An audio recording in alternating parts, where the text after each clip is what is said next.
Ravi de vous avoir aujourd'hui. Merci beaucoup pour être ici, Romain Tellandier. Donc, Romain Tellandier, tu es de la clinique de Fertility Center of Las Vegas, c'est ça? Oui, c'est ça. Est-ce que Bonjour. tu peux te présenter? Vas-y, je t'en prie.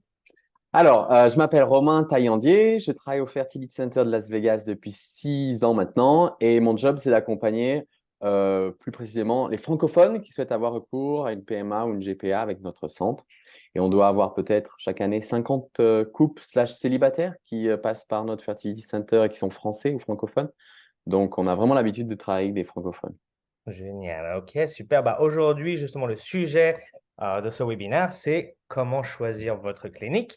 Donc, je suis d'une agence GPA, donc je n'ai pas toutes les informations. Donc, j'ai mis en place un webinaire et on va voir justement si tu es d'accord avec moi, les commentaires que tu as à faire et un peu tes connaissances et partager avec ça avec les gens. Donc, Avec plaisir.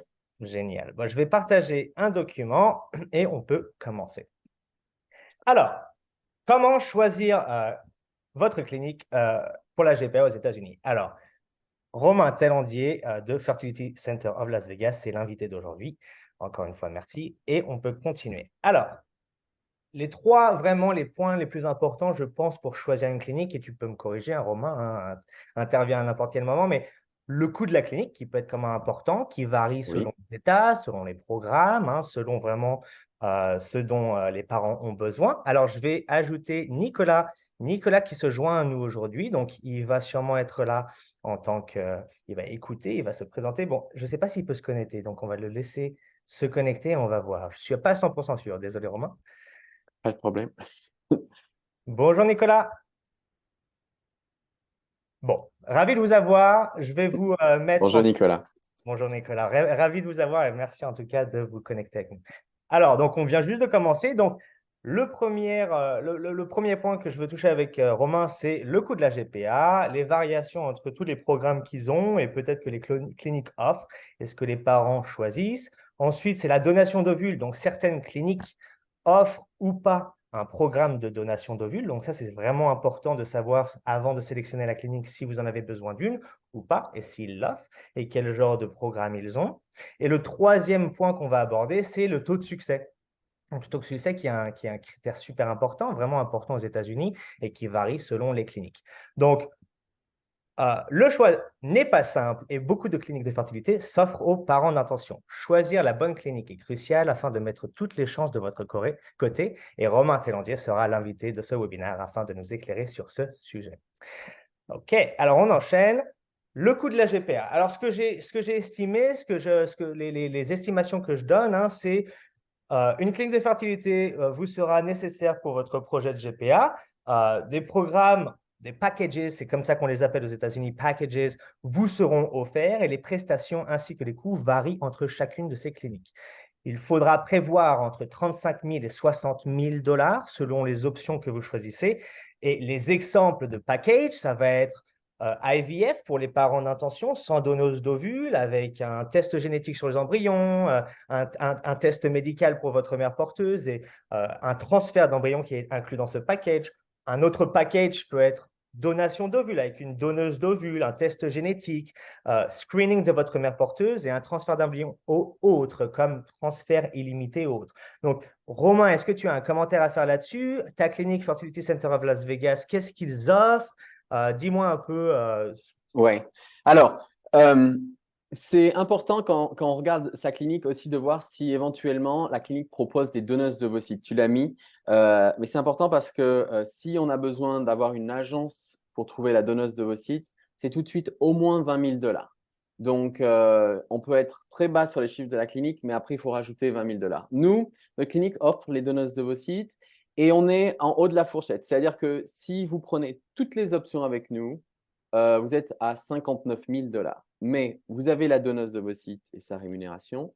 Vous avez potentiellement là-dedans aussi 2 donneurs de sperme si vous êtes un couple homo et que vous voulez donner tous les deux votre sperme. Donc, c'est vraiment si vous faites le full package. Vous avez les tests sur vos embryons. Alors, ça, c'est un peu variable à 1000 ou 2000 dollars près parce que nous, notre clinique maintenant, on paye au nombre d'embryons qu'on teste. Le OK. test que tu as mis PGS et PGS testing. tu peux l'updater parce que maintenant c'est PGTA. La Ah, PGTN. technologie a Mais évolué. il y en a d'autres qui arrivent, non? PGTN, Ouais, il y a plein de tests qui vont arriver. exact, OK. exactement. Mais bon, après, c'est juste des mots. PGS, c'est parfait. Nous, c'est au nombre d'embryons. Donc, si tu testes un seul embryon, ce n'est pas le même prix que si tu testes 10 embryons. Avant, on avait un forfait pour 8. Donc, si tu en avais 1, 2, 3, 4, 5, 6, 7, 8, c'était le même prix. Maintenant, on a ajusté pour que ce soit plus juste. Donc, bon, en gros, pour 59 000 $, vous avez tout le package. Vous avez aussi éventuellement les tests de 2 donneuses. Si la première, bah, ça ne fonctionne pas, on peut tester une autre donneuse et Bien. ça ne vous coûte pas plus. OK. Pareil avec la mère porteuse, 2 mères porteuses. Ça peut arriver que parfois, on teste une mère porteuse, ben, malheureusement, elle ne continue pas parce que quand on fait les tests, ça ne marche pas. On peut tester une deuxième mère porteuse et il n'y a pas de coût supplémentaire pour vous. Et alors, les transferts, nous, ils sont plus illimités. On a changé. Avant, c'était 1 an de transfert illimité Ouais. au moment où on validait la mère porteuse. Mhm. Parfois, on se rend compte que ben, entre le moment où on valide la mère porteuse et le premier transfert, à cause de la partie légale ou des choses comme ça peut y avoir 6 mois. Donc maintenant, ce qu'on a fait pour essayer d'aider à chaque fois, hein, c'est ce à quoi on pense quand on change nos packages, c'est 800 $ par transfert. En revanche, c'est valable 2 ans. Donc à chaque fois qu'on fait un transfert, c'est 800 $, c'est plus zéro, mais on a 2 ans pour pouvoir tomber enceinte, ce qui, je te tutoie, Maxime, parce qu'on se Oui, connaît. oui, bah oui, on se tutoie. Mais ce qui, tu le sais, Maxime, 2 ans pour pouvoir être enceinte, c'est largement suffisant. En Ouais. général, au premier ou deuxième transfert, ça fonctionne. Donc, on n'a pas besoin de 2 ans, mais on ne sait jamais. Ce qui était problématique pour nous, c'était avec le package 1 an illimité, c'est de se dire, ah ben on a passé les 1 an, maintenant c'est 5 000 $ par transfert. Ouais. Et en général, quand on arrive là, on a déjà fait un transfert, il y a eu un échec ou deux, et ça fait triple peine pour les parents. Donc maintenant, voilà, on sait que c'est 800 $ sur 2 ans, et au moins il y a moins de surprises et on peut contrôler son budget. Mais en gros, pour nous, donc tout inclus, avec un transfert, je mets les 800 $ pour le premier transfert, c'est 59 000 $, et ensuite 800 $ par transfert supplémentaire. Très, très bien. Et donc, il me semble que donc il va y avoir une évaluation médicale faite sur la mère porteuse avant les transferts d'embryons. Ce test médical, cette évaluation médicale est valide pendant 1 an, correct? 1 an, c'est alors OK. Dis-moi un à 18 par rapport mois. Ça, aux 2 ans de package et par rapport à la. ouais.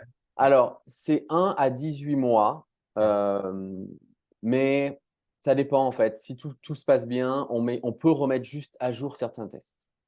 En D'accord. gros, il y a certains tests qui vont être valides, genre l'entretien psychologique, pour nous, il est valide 2 ans. Il y a pas mal de choses qui peuvent être valides 2 ans. Donc, ce qu'on peut remettre à jour, on a d'ailleurs ça, un panel de tests, vraiment le minimum à remettre à jour si on a passé les 18 mois. En fait, c'est drôle que tu dis ça parce que, à part pendant le Covid où c'est dû arriver parce qu'on était bloqué, on ne pouvait plus faire de transfert, mais ça n'est jamais arrivé qu'on aille au-delà des 18 mois avec une mère porteuse.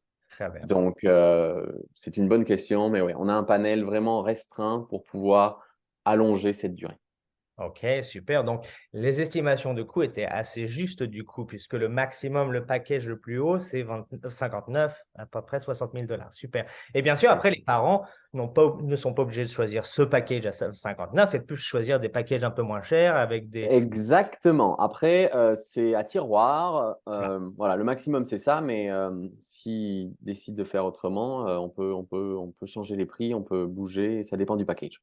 OK, super. Bon, bah, super. Alors, on va passer justement à la partie suivante qui est la donation d'ovules. Donc, on parlait justement de ça. Euh, donc, attends, hop, ah, hop. Alors, donation d'ovules, beaucoup de parents d'intention nécessitent une donation de gamètes pour créer les embryons, sperme ou ovules. Certaines cliniques offrent un service de donation d'ovules et permettent aux parents de ne pas avoir à passer justement, comme tu disais tout à l'heure, par un acteur extérieur, une agence, qui généralement a un coût plus important. Et comme tu le dis, s'ils passent par une agence, il y a 20 000 $ de plus. C'est bien ça? C'est ça. D'accord. Donc, nous, nos donneuses d'ovocytes, elles sont rémunérées, c'est un package, c'est 8 000 $. Donc, en D'accord. gros, dans ces 59 000 $ dont je viens de parler, il y a les 8 000 $ inclus. Donc, ça, voilà, c'est avec la donneuse. Si vous passez par une agence de donneuses, avec lesquelles on travaille, hein, parce que Mhm. nous, on a des donneuses pour pouvoir encadrer ce prix, avoir un prix à 8 000 $, c'est des donneuses qui habitent à côté de la clinique à Las Ouais. Vegas. Il y a Ouais. certains parents qui vont dire, moi, je veux une donneuse qui ait les yeux bleus, qui soit de telle origine. Bon, peut-être qu'on ne va pas avoir ça, donc on travaille avec plein d'agences. Ça ne nous pose pas de problème. Et du coup, ça augmente le prix. Pourquoi? Parce que si la donneuse habite un peu plus loin de la clinique, il va falloir payer son voyage, il va falloir payer son hôtel. Donc ça augmente le tarif. Et en plus, les agences, il faut bien qu'elles vivent, donc elles ont des frais d'agence, Bien sûr. les agences de donneuses. Donc, c'est ça qui fait augmenter le prix. C'est pour ça que, voilà, avec nous, on est aux alentours de 8 000 $ du coup, et avec une agence, j'allais dire aux alentours de 20 000 $. Donc, ça fait quand même 10 000 $, au moins 10 000 $ en plus quand on passe par une agence. Donc, ça Ben, dépend aussi, j'ai envie de dire, où les parents veulent avancer.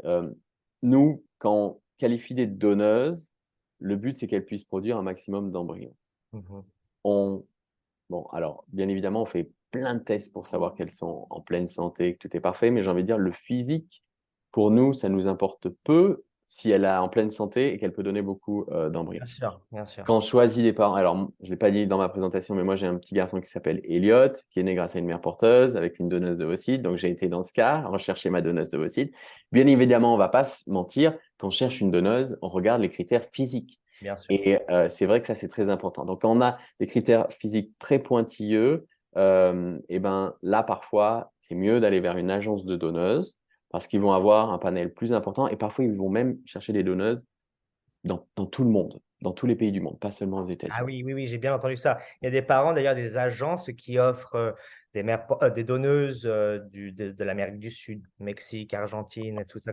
Mais c'est beaucoup plus cher dans ces cas-là. Ouais. Exactement. Là, moi, j'ai deux cas. Une donneuse qui est en Afrique du Boris, Sud.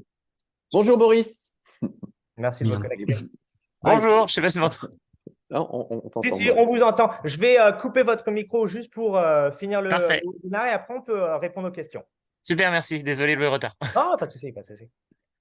Donc, ouais, pour les donneuses, tout est possible, en fait. J'ai même un couple de Français qui ont amené leur donneuse de France, une copine qui a fait le don. Donc, tout est possible avec les donneuses. L'important aussi, c'est quand on connaît sa donneuse, c'est la partie, comme tu dis, avocat. C'est-à-dire qu'il va falloir faire des contrats pour être sûr que la donneuse ne va pas pouvoir demander à un moment donné l'autorité parentale Bien sur sûr. l'enfant. Donc, ça, c'est très important. Il y a une partie légale qui est très importante sur les donneuses. Après, si c'est un don anonyme, nous, avec notre clinique, le contrat d'anonymat est signé avec la clinique. Donc, les parents n'ont pas besoin d'avoir un avocat ou de signer un contrat avec la D'accord. donneuse. On s'en occupe. D'accord. Ça Donc, aussi, ça permet de ne pas avoir de coûts diminuer les coûts. de frais, ouais, d'avocat. Donc, du coup, en gros, quand les parents ils passent par ta clinique, ils choisissent une donneuse à travers ton programme de donation d'ovules. Ils vont être en contact avec, bien sûr, ah, mais enfin, après, ça dépend. Est-ce que tu offres d'ailleurs, ça c'est une question entre parenthèses, mais tu offres ou pas la possibilité de connaître ou pas la donneuse? Alors, nous, la base de données, elle est assez. Enfin, il y a plein de photos, plein d'informations sur la donneuse.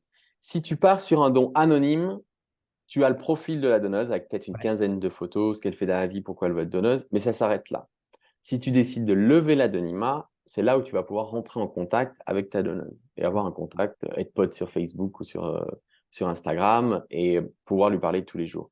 Donc, ça dépend ce que tu veux. J'ai envie de dire 80% des parents que je suive décident anonymat. Anonyme. Aussi, alors c'est peut-être important de le dire, anonymat en 2023, c'est plus tellement anonyme, hein, parce que C'est bien ça. nous, la clinique, elle est là depuis 35 ans. Donc, les donneuses, il y a 30 ans, c'était un book comme dans les agences de mannequins, il n'y avait rien d'électronique. Donc, potentiellement, l'anonymat était un peu respecté. Là, tu as plein d'informations. Donc, on explique bien aux donneuses, anonyme jusqu'à un point. Si, quand l'enfant a 18 ans, il veut faire des recherches, il va peut-être pouvoir retrouver la donneuse. Aussi, nous, 23andMe, hein. C'est ça c'est les tests. ça, exactement, C'est ça un exactement. peu. Ouais. Et nous, on offre la possibilité à tous les enfants, quand ils ont 18 ans, de nous contacter et de faire le lien avec la donneuse si elle était de notre base de données. Et ça commence, enfin, Ouais, puisqu'on est là depuis longtemps, il y j'imagine. a certains enfants, d'ailleurs, parfois ils viennent à la clinique voir, mais qui ont déjà 18 ans et du coup, qui ont essayé de trouver leur donneuse. Et c'est pas si compliqué. Il faut juste attendre 18 ans, il faut attendre la majorité. Donc, on offre ce service aussi. Super. Donc, ils vont trouver la donneuse, anonymat ou pas. Elle est déjà pré-qualifiée médicalement, correct? Vous faites déjà des tests médicaux sur elle, Ouais, la mettre sur la base de données? exactement. Donc, toutes les donneuses ont vu un généticien, ont vu un psychologue, ont vu une autre docteur, ont fait une prise de sang pour être sûr qu'elles ne boivent pas, qu'elles ne fument pas, qu'elles ne se droguent pas, qu'elles n'ont pas de maladie infectieuse, pas de problème d'anémie, tout ce qu'on peut voir dans une prise de sang. Et elles ont fait aussi des tests génétiques pour savoir si elles vont être compatibles avec les parents. Alors, je ne vais pas rentrer dans les détails des tests génétiques, mais en gros, on a des tests qui sont assez poussés. C'est aussi pour ça que seuls 20% des personnes qui veulent être donneuses sont finalement qualifiées et arrivent sur notre base de données. Bien sûr. OK. Et pour tout ce qui est agence séquestre, c'est dans la clinique ou enfin, la clinique les réfère à une agence séquestre? Comment ça se passe Alors par rapport au... là, à ce niveau-là, nous, il n'y a pas de compte séquestre quand OK, elles habitent à Las Vegas. C'est juste, c'est $8 000 à payer et après, ben, elles viennent avec leur changer voiture à du la reste. clinique. Ouais, il n'y a rien à payer avec un compte séquestre. Voilà, super. OK. Et donc, je disais la différence entre la clinique vous mettra en contact avec les acteurs nécessaires, mais la différence entre les agences et les cliniques, et c'est sûrement le coût pour les cliniques, mais les agences ont davantage de choix de donneuses, c'est ça donc? Exactement. Parce que nous, et je pense que toutes les cliniques sont un peu comme ça, on Oui, n'est pas agence. Donc, on n'a pas un service. On a un service pour les donneuses, mais on n'a pas 500 personnes. Donc, on essaie de recruter des donneuses qui habitent aux alentours de la clinique. Quand il va falloir commencer à booker des voyages, booker des hôtels, c'est là où l'agence, c'est plus leur boulot. Donc, nous, c'est des donneuses qui habitent aux alentours de Las Vegas. Avec les agences, c'est des donneuses qui habitent, comme je dis, partout aux États-Unis et partout dans le monde. Voilà pourquoi il y a une différence de coût et voilà pourquoi il y a plus de donneuses. Parce que le terrain de jeu, entre guillemets, n'est pas le même entre une ville comme Las Vegas où il y a 2 millions d'habitants et le monde entier. bien sûr. OK. Bon, bah super. Merci beaucoup pour toutes ces informations. C'était vraiment, ça aidera, je Avec pense, les plaisir. parents. Donc, alors, on va continuer, et c'est le dernier point qu'on va aborder, hein. C'est un webinaire assez court, mais je voulais faire le point avec Romain, être sûr qu'on puisse donner toutes les informations. Ce webinaire, il faut comprendre pour Nicolas, pour Boris, qui est arrivé un peu tard, sera sur YouTube, et pour tous les autres, sera sur YouTube pour regarder et pour... euh, ça sera Pour une livraison. partager surtout, il va falloir le Bien partager. sûr, il va falloir partager, bien sûr. Alors, dernier point, c'est le taux de succès. Et d'ailleurs, c'est marrant parce que hier, j'ai regardé Facebook. Tu as un Facebook groupe, hein, Romain, c'est ça? Oui. Alors, non, Oui. non, enfin, le nom de ton groupe, c'est quoi? Celui que tu as C'est organisé pour un peu de... GPA aux États-Unis? C'est ça, GP aux États-Unis. Et j'ai vu d'ailleurs que tu avais partagé il y a un petit moment déjà, il me semble en 2021, une liste justement des cliniques aux États-Unis et des taux de succès. Et apparemment, Las Vegas était une des meilleures, il me semble, la deuxième aux États-Unis. Ouais, c'est ça. Alors ça avait été publié quelque part. Du coup, j'avais piqué ça, mais ils n'ont jamais republié, donc je l'ai pas mis à jour. Mais oui, en gros, on est une des meilleures cliniques, on peut même dire dans le monde, hein. Bah ouais. Après, les taux de succès d'une clinique dépendent de tout, c'est-à-dire, un, de la donneuse que vous allez choisir si vous choisissez une donneuse, et deux, aussi de tout ce qui est qualification de la mère porteuse. Ça, c'est pour les personnes extérieures qui vont intervenir dans la FIV et la GPA. Et après, nous, ce qu'on pense qui fait augmenter les taux de réussite, c'est notre laboratoire. Parce que chaque laboratoire est complètement différent. D'accord. Et un embryon qui paraît parfait pour un docteur dans un laboratoire A peut être complètement différent dans un laboratoire B. Donc, nous, on a un laboratoire qui est, je pense, à la pointe. En plus, là, on vient de déménager dans une toute nouvelle clinique Exactement. qu'on a fait construire. Félicitations. Donc, merci. Merci. Donc, tous les équipements sont tout neufs. Donc, ça va pas être pendant longtemps, mais là, pendant les quelques mois, jusqu'à ce qu'il y ait une nouvelle clinique qui ouvre, mais on a le meilleur laboratoire qui puisse exister aux États-Unis. Waouh. Jusqu'à ce que quelqu'un crée une autre clinique et il y a, Sans se vanter, sans se vanter, bien sans sûr. se vanter, il y a 600 cliniques de fertilité aux États-Unis, peut-être une Ouais. quinzaine qui travaillent avec des donneuses et des mères porteuses, donc ça réduit. Mais voilà, donc il y a au moins une clinique qui doit se créer tous les 6 mois. Donc on a un Génial. petit moment où on est les meilleurs sur toute la technologie, on va dire. Ça bouge. La compétition est féroce aux États-Unis. Exactement. Donc, pour récapituler un peu, donc les taux de succès d'une clinique de fertilité est probablement un des critères quand même les plus importants, je pense, pour sélectionner une clinique. Tu es d'accord avec ça ou Oui, je suis d'accord avec ça, même si, parce que je vais quand même applaudir la concurrence, Tiens, les cliniques qui travaillent avec des mères porteuses et des donneuses et des parents qui habitent à l'international ont quand même des très bons taux de succès. Donc, le taux de succès est important, mais j'ai envie de dire, on est quand même tous à peut-être 5-10% près dans la même, dans le peloton de tête de ces 600 cliniques de fertilité. Mais c'est important parce que quand on mobilise une mère porteuse, chaque transfert d'embryon, pardon, potentiellement c'est financièrement quelque chose, hein, parce qu'il va falloir que la mère porteuse, elle prenne un jour de congé, elle se déplace, elle fasse le transfert. C'est aussi pour la mère porteuse, physiquement, elle a un traitement, elle a des hormones, donc c'est pas facile. Et surtout, l'émotion, enfin émotionnellement, c'est important. Si on fait un transfert et que ça ne marche pas, bon, on est triste, il y a besoin d'être rassuré, autant pour la mère porteuse que pour les parents d'intention. Donc voilà pourquoi les taux de succès, en effet, les taux de succès, les meilleurs ils sont et le mieux c'est. Nous, avec des embryons qui sont testés avec le test PGS ou PGTA, on est aux alentours de 80%. J'ai l'impression que voilà, on est un peu bloqué, enfin, parce qu'on ne pourra jamais atteindre 100%, mais Ah oui, oui, c'est ça, hein, il y a des… c'est 80%, mais c'est plutôt bien, hein, dans la nature, c'est environ 30%, donc Ah, mais c'est 80%. génial. Enfin, Ouais. 80%, ça veut dire que, bon, c'est 80% le premier transfert, c'est ça? Et Premier transfert, 80%, 80%. Et dis-moi. ensuite, parce que, alors je ne suis pas mathématicien, et je suis Bah né si, en c'est Inde. ça. C'est ça que j'allais dire. C'est que les 20% restants qui n'ont pas réussi, 80% de ces 20% vont réussir, généralement. Exactement. Donc, si tu Exactement. utilises les probabilités non rapprochées, en effet, tu as plus de chances ensuite avec le deuxième transfert. Mais ouais, donc 80% de chance, c'est top, c'est génial. Et c'est aussi rassurant pour la mère porteuse. Parce que quand on choisit sa clinique au début, au tout départ, on n'a pas encore sa mère porteuse. Mais c'est bien aussi pour la mère porteuse d'avoir une clinique qui va pouvoir être là pour la rassurer, pour s'en occuper. Ça, c'est plutôt peut-être ta partie, mais j'imagine qu'il y a des cliniques où peut-être le service et le suivi est différent Bien sûr. pour les Bien cliniques. sûr. Donc, c'est important. Et nous, on a vraiment un service qui fait que ça, suivre les mères porteuses. Avec mes collègues Arline et Paris, par exemple, elles font les programmes pour la mère porteuse, elles envoient les médicaments, elles s'occupent de tout ça. Et ça, c'est important parce qu'on ne travaille pas seulement avec les parents d'intention, on Bien sûr. travaille aussi avec la mère porteuse et la donneuse et on veut que tout le monde se sente bien. Super. OK, génial. Donc, les cliniques pourront partager avec vous leur taux de succès et vous pouvez également utiliser certains sites Internet pour comparer les différents taux de succès. Sachez que certains de ces sites ne sont pas à jour. On est d'accord là-dessus, correct? Donc, il faut… Parce que comme tu le dis, moi, le CDC, Oui. donc vous pouvez chercher sur Internet Art Success Rate. En gros, c'est vraiment, c'est Assisted Reproductive Technology Success Rate. Donc, c'est un peu tous les taux de succès de FIV, enfin, on va dire des cliniques de fertilité, en fait. Ouais, alors quand vous regardez ça, vous allez voir, si vous téléchargez le document Excel, c'est des chiffres partout et c'est horrible. Et surtout, c'est pour ça que ce que je partageais, moi, c'était un peu plus détaillé. Mais en général, c'est sur des critères qui ne sont pas très précis. C'est difficile de voir, par exemple, quel est le taux de succès d'un embryon qui a été testé avec le test PGTS et Bien sûr. transféré à une mère porteuse. Bien sûr.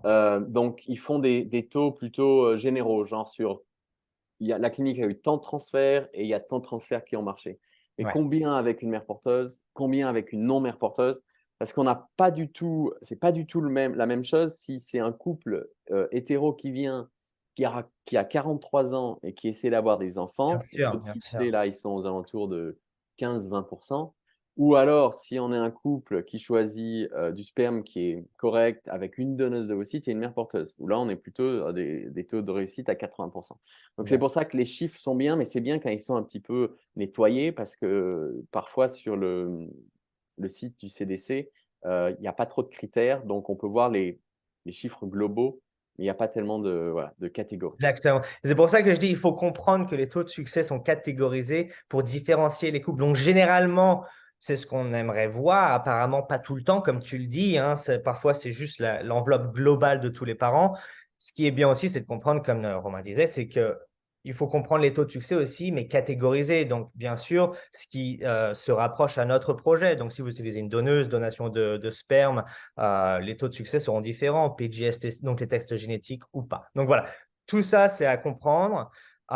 Tu veux rajouter autre chose, quelque chose dont on n'a pas parlé par rapport à la sélection de cliniques? On a parlé de pas mal de choses par rapport au coût, par rapport au succès, programme. Non, et alors, je dirais aussi, alors là, c'est pour nous vendre, hein, mais que c'est important aussi le feeling avec éventuellement le docteur, coordinateur. Moi, je suis à la clinique aussi, ça c'est important parce que euh, vous avez toujours accès au docteur. Si les parents veulent parler directement au docteur et pas passer par moi, ils peuvent.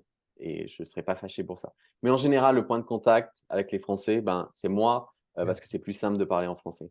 Et donc, je suis à peut-être 10 mètres des bureaux des docteurs. Donc, si vous avez des questions, je peux toujours aller voir les docteurs.